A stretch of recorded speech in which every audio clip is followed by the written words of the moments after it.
Tidak ditemukan bukti tertulis yang menjelaskan siapakah yang membangun Borobudur dan apa kegunaannya. Waktu pembangunannya diperkirakan berdasarkan perbandingan antara jenis aksara yang tertulis di kaki tertutup Karma Wibangga dengan jenis aksara yang lazim digunakan pada prasasti kerajaan abad ke-8 dan ke-9.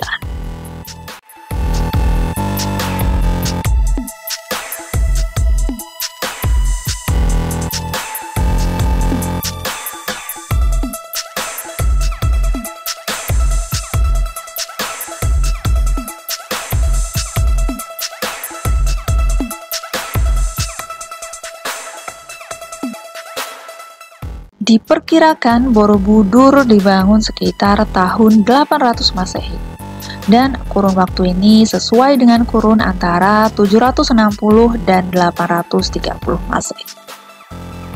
Dan masa puncak kejayaan Wangsa Sailendra di Jawa Tengah yang kala itu dipengaruhi Kemaharajaan Sriwijaya. Dan pembangunan Borobudur ini diperkirakan menghabiskan waktu 75 sampai 100 tahun lebih dan benar-benar dirampungkan pada masa pemerintahan Raja Simaratungga pada tahun 825. Bahkan terdapat kesimpangsiuran fakta mengenai apakah raja yang berkuasa di Jawa kala itu beragama Hindu ataukah beragama Buddha. Dan Wangsa Sailendra diketahui sebagai penganut agama Buddha aliran Mahayana yang sangat taat. Akan tetapi, melalui temuan-temuan prasasti Soejomerto menunjukkan bahwa mereka mungkin awalnya juga beragama Hindu Siwa. Dan pada kurun waktu itulah dibangun berbagai candi Hindu serta candi Buddha. Berdasarkan prasasti Canggai, pada tahun 732 Masehi, Raja beragama Siwa Sanjaya memerintahkan pembangunan bangunan suci Siwa Lingga yang dibangun di perbukitan Gunung Wukir. Letaknya hanya 10 km atau 6,2 mil sebelah timur dari Borobudur. Candi Buddha Borobudur dibangun pada kurun waktu yang hampir bersamaan dengan candi-candi di dataran pembangunan.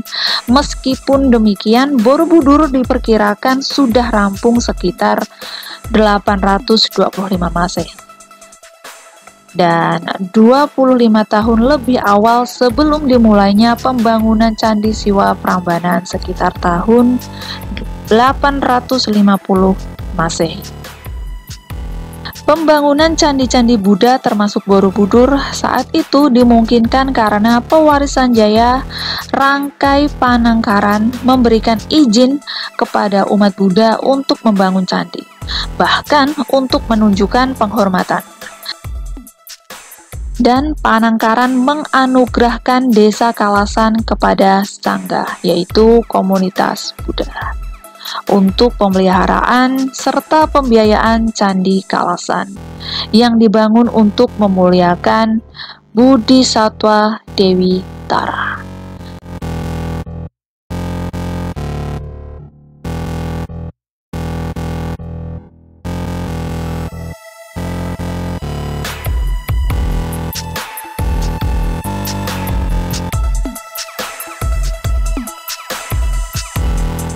Sebagaimana disebutkan dalam prasasti Kalasan, Barangka tahun 778 Masehi. Petunjuk ini dipahami oleh para arkeolog bahwa pada masa Jawa kuno, agama tidak pernah menjadi masalah yang dapat menuai konflik. Dengan dicontohkan raja penganut agama Hindu bisa saja menyokong dan mendanai pembangunan candi Buddha. Dan demikian pula Sanjaya yang memuja Siwa, yang kemudian Wangsa Sanjaya memenangi pertempuran pada tahun 856 di perbukitan Ratu Boko. Dan ketidakjelasan juga timbul mengenai Candi Lara Jonggrang di Prambanan candi megah yang dipercaya dibangun oleh sang pemenang Rangkai Pikatan sebagai jawaban Wangsa Sanjaya untuk menyaingi kemegahan Borobudur milik Wangsa Sailendra. Akan tetapi banyak pihak percaya bahwa terdapat suasana toleransi dan kebersamaan yang penuh kedamaian antara kedua wangsa tersebut, yakni pihak Sailendra juga terlibat dalam pembangunan Candi Siwa di Prambanan.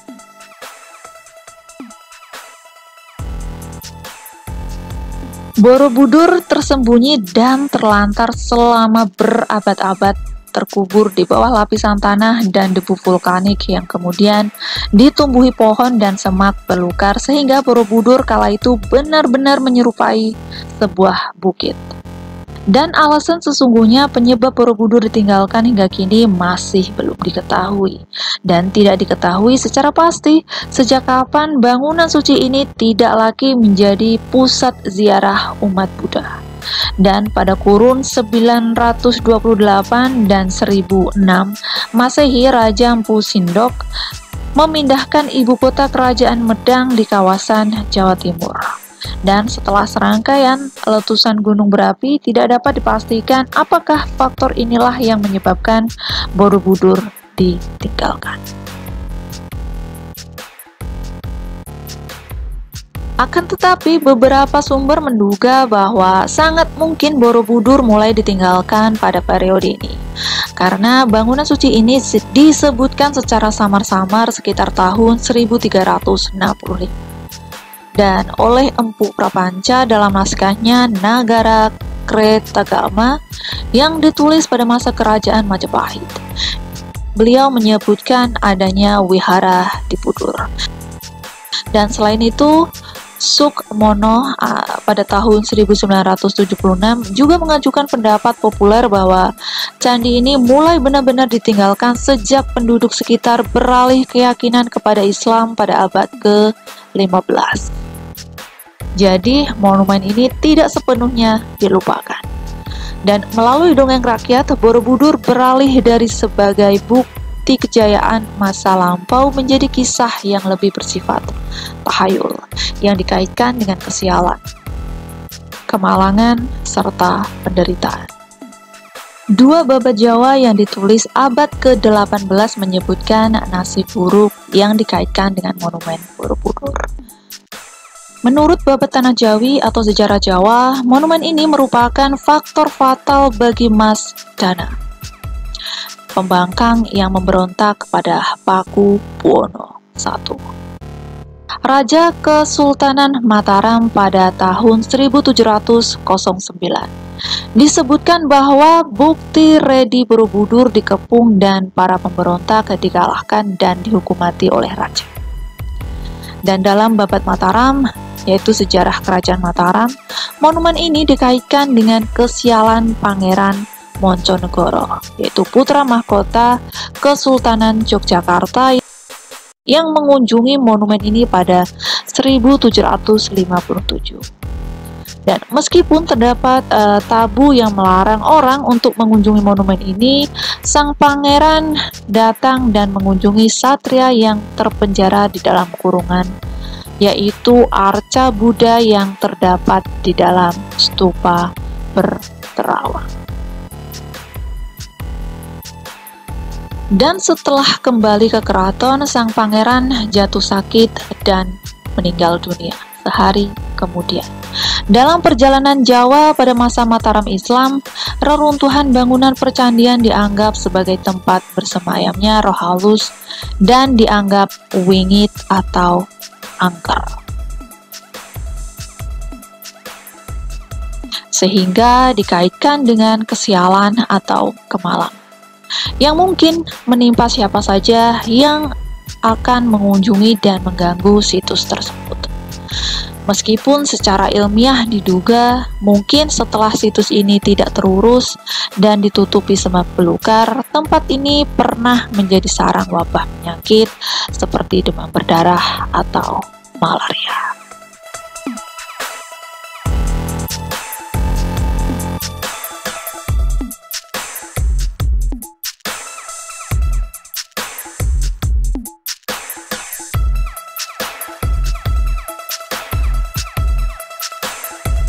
Pada hakikatnya, Borobudur adalah sebuah stupa yang bila dilihat dari atas berbentuk pola mandala besar, dan mandala adalah pola rumit yang tersusun atas bujur sangkar serta lingkaran, yang pelambangannya kosmos atau alam semesta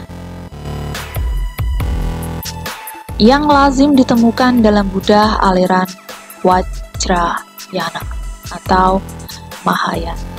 Dan 10 pelataran yang dimiliki Borobudur menggambarkan secara jelas filsafat mazhab Mahayana yang secara bersamaan menggambarkan kosmologi, yaitu konsep alam semesta, dan sekaligus tingkatan alam pikiran dalam ajaran Buddha.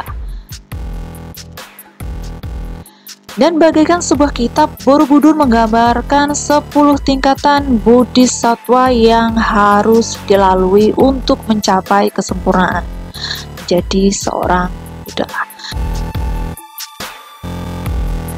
Dasar denah bujur sangkar berukuran 123 meter atau 404 feet. Pada setiap sisinya bangunan ini memiliki 9 teras, 6 teras terbawah berbentuk bujur sangkar, dan 3 teras teratas berbentuk lingkaran. Kemudian pada tahun 1885 secara tidak sengaja ditemukan struktur tersembunyi di kaki Borobudur. Kaki tersembunyi ini terdapat relief yang 160 diantaranya adalah berkisah tentang Karma Wibangga. Pada relief panel ini terdapat ukiran aksara yang merupakan petunjuk bagi pengukir untuk membuat adegan dalam gambar. Dan kaki asli ini tertutup oleh penambahan struktur batu yang membentuk pelataran yang cukup luas. Dan fungsi sesungguhnya masih menjadi misteri. Awalnya diduga bahwa penambahan kaki ini untuk mencegah kelongsoran monumen. Dan teori lain mengajukan bahwa penambahan kaki ini disebabkan kesalahan perancangan kaki yang asli dan tidak sesuai dengan wastu sastra kitab India mengenai arsitektur dan tata kota. Apapun alasan penambahan kaki ini, penambahan dan pembuatan kaki tambahan ini dilakukan dengan teliti dengan pertimbangan alasan keagamaan, estetik, serta teknis.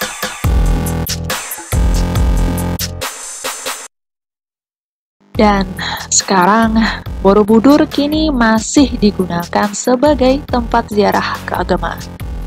Setiap tahun umat Buddha yang datang dari seluruh Indonesia bahkan mancanegara berkumpul di Borobudur untuk memperingati Trisuci Waisak. Dan dalam dunia pariwisata, Borobudur adalah objek wisata tunggal di Indonesia yang paling banyak dikunjungi wisatawan.